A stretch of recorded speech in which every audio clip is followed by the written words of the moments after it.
retornamos, terceiro bimestre. Cara, não era do jeito que eu queria, mas é do jeito que é possível. Então, beijo pra vocês, né? Beijo, menino.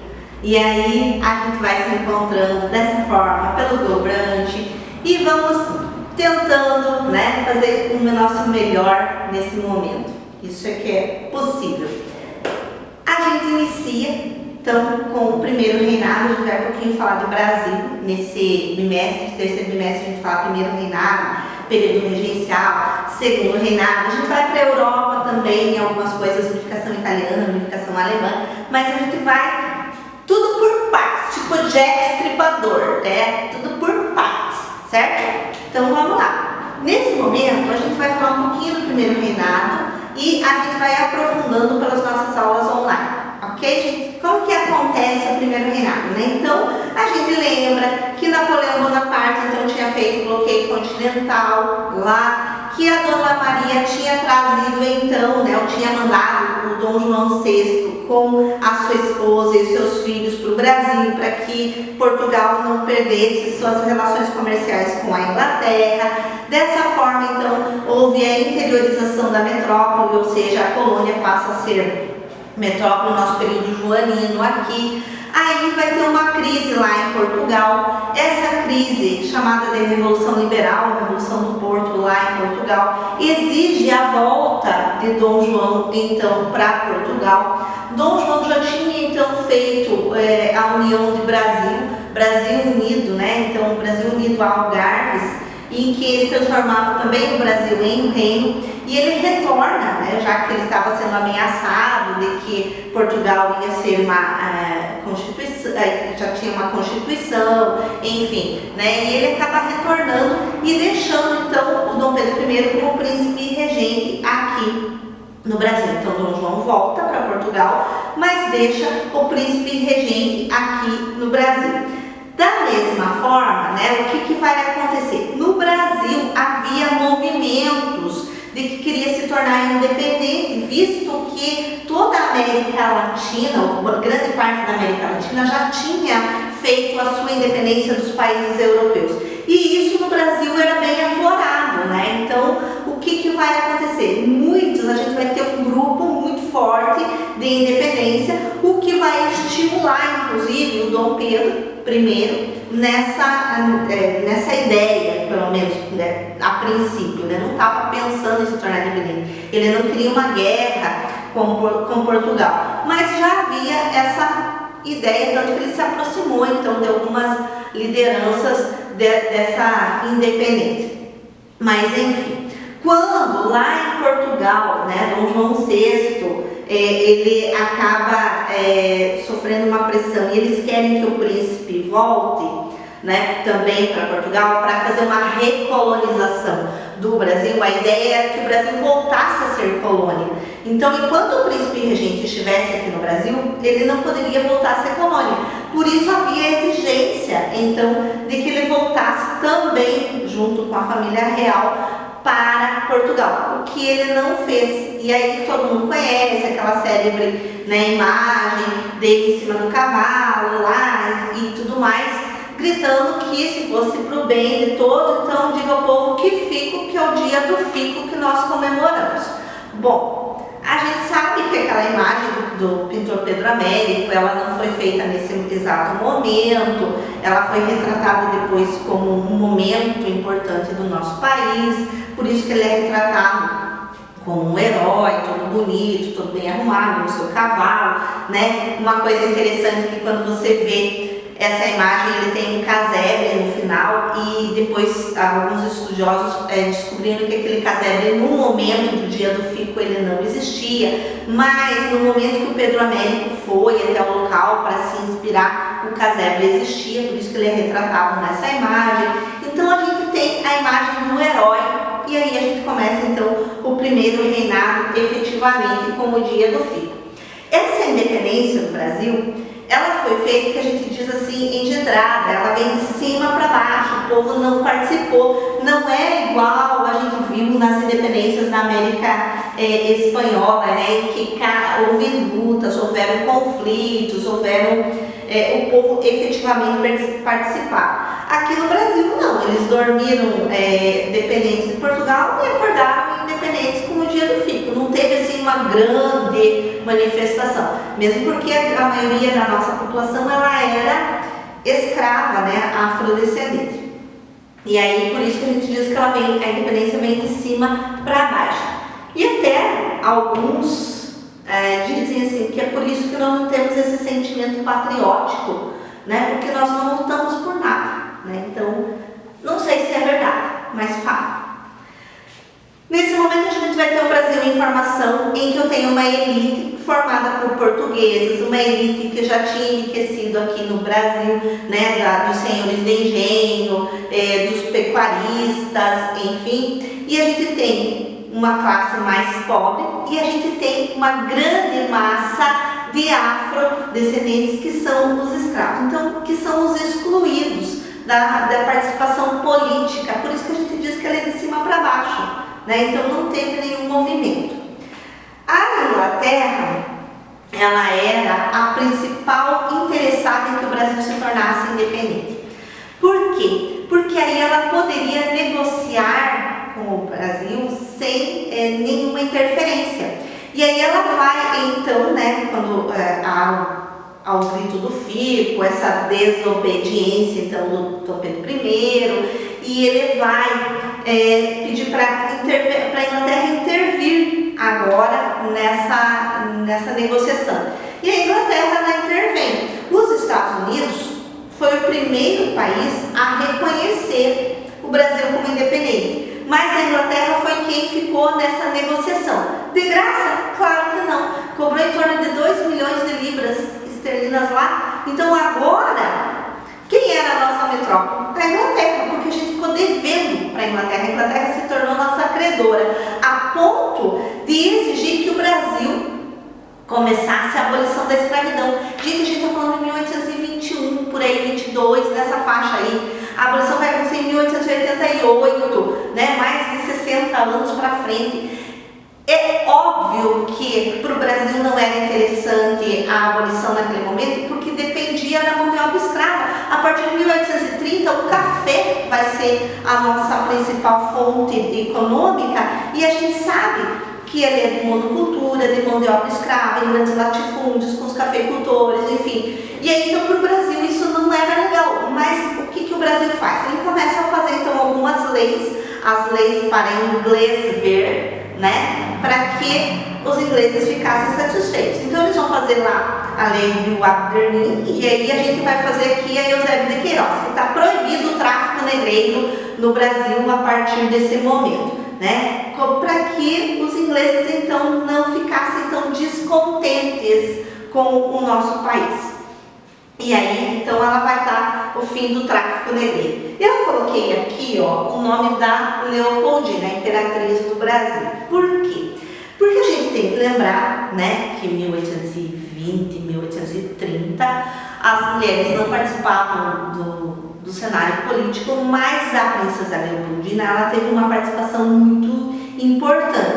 A gente sabe, sim, por algumas fontes, de que o Dom Pedro I ele era um pouquinho boêmio, ele era meio assim soltinho das ideias, e aí ele acabava, né, tendo que ser influenciado então pela princesa Leopoldina. Tanto que quando o príncipe foi para a guerra da Cisplatina, foi ela que negociou toda a situação para a paz.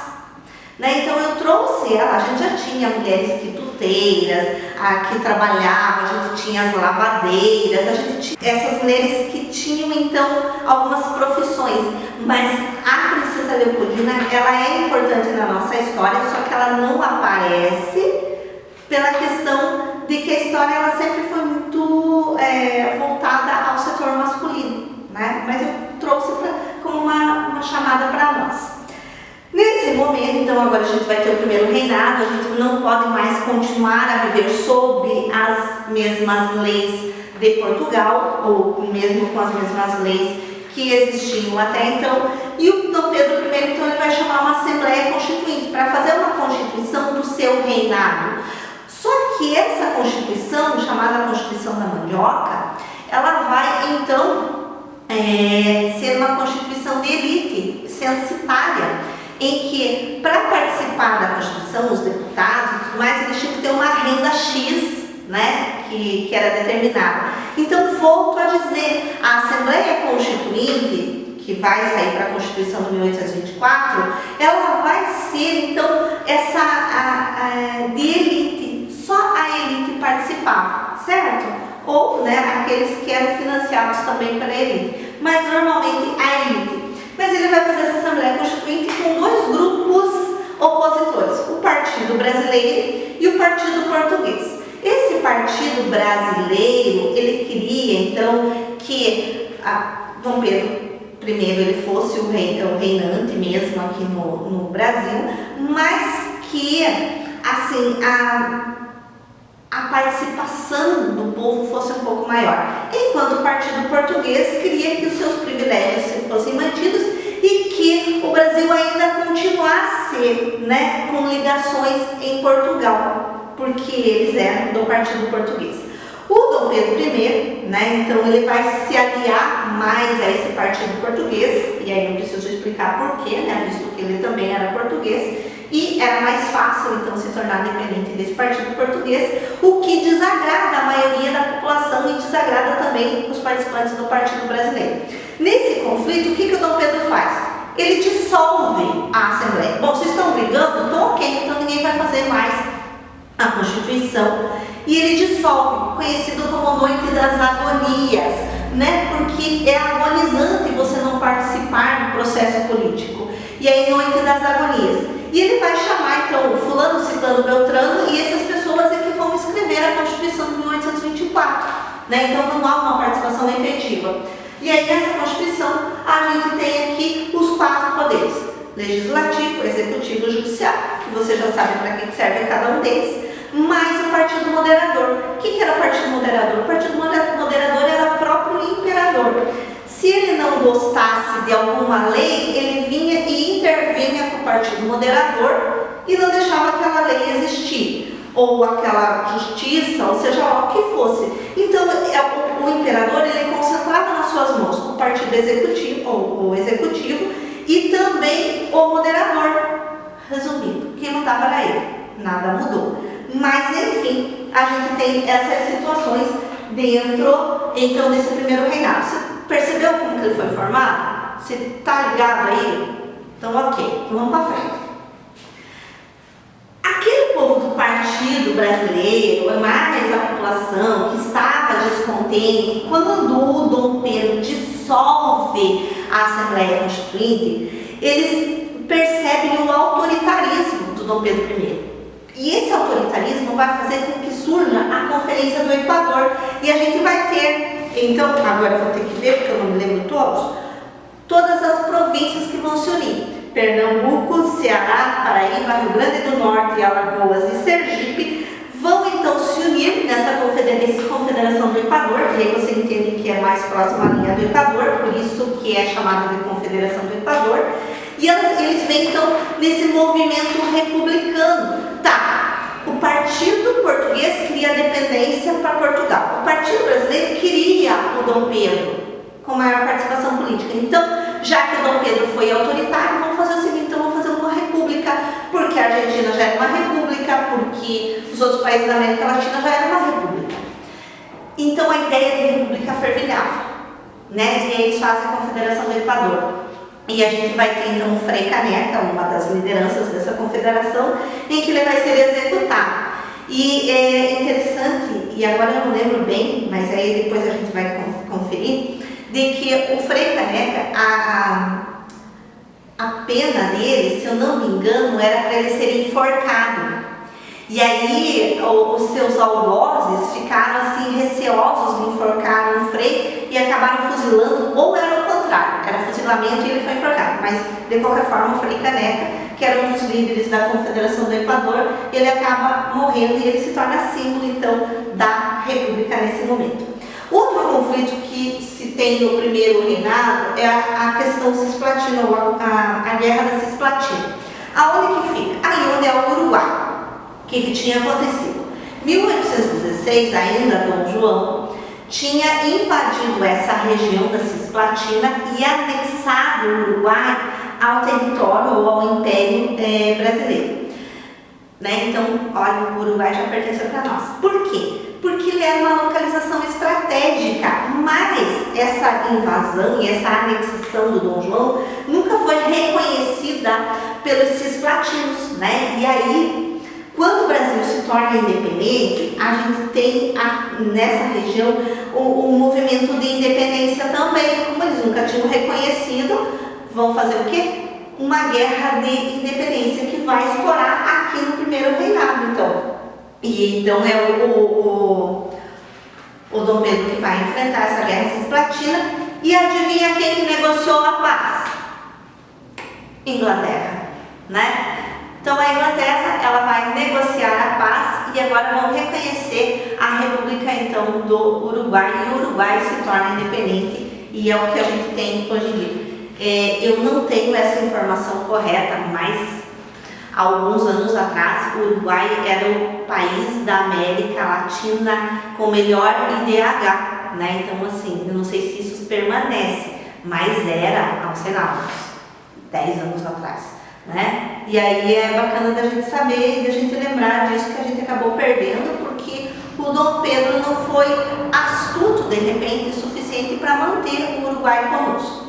E por último, a gente vai ter ali bem no finalzinho do reinado agora, a gente vai ter o seguinte: Dom João VI morreu lá em Portugal, o Dom Pedro, que era quem deveria assumir, estava aqui no Brasil, e aí os portugueses começaram novamente a exigir a volta dele para lá.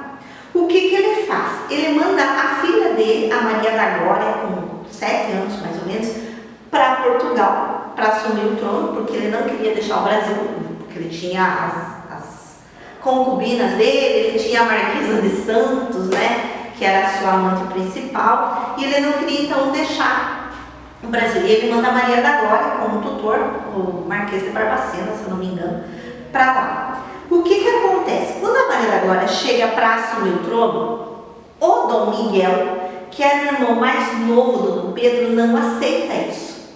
E ele acaba então querendo dar um golpe para tomar o trono da Maria da Glória, no caso, o trono do Dom Pedro.